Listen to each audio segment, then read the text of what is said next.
Man, Jin Woo got his finesse on in this episode, and it was quite entertaining. This is season 1, episode 10 of Solo Leveling. So Jin Woo and Ju Hee are walking and having a conversation about the past, the present, how they met, and how Jin Woo has changed over time. Then she gives him a essence stone and says that she's retiring and moving back home.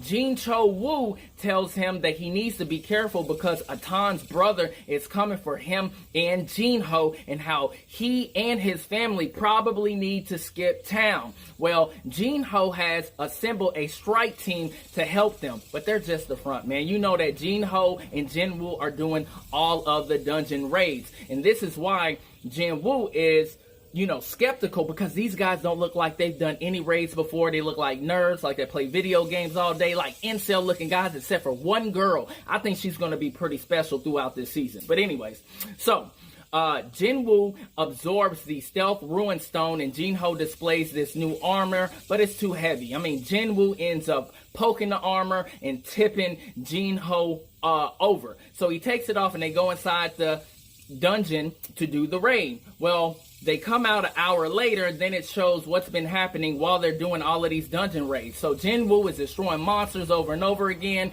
talking about goblins, werewolves, and he keeps leveling up. Now, Jin Woo fights while Jin Ho collects the resources. Jin Woo gets a notification after he does this raid saying that player has reached the required level, and a job change request pops up. I wonder what that is.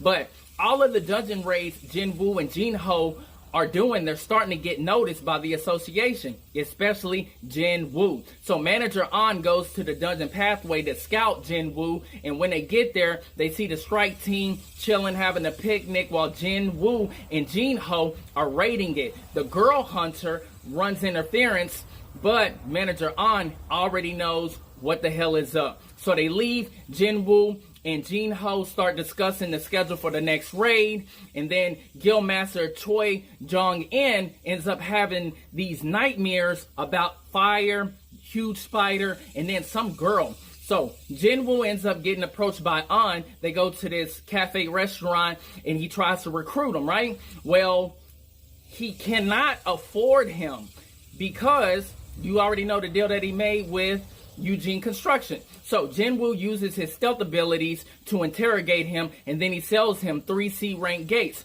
But he has to keep his awakening a secret. Turns out that Jin Woo ended up finessing An because he sold the gates above what the going price was.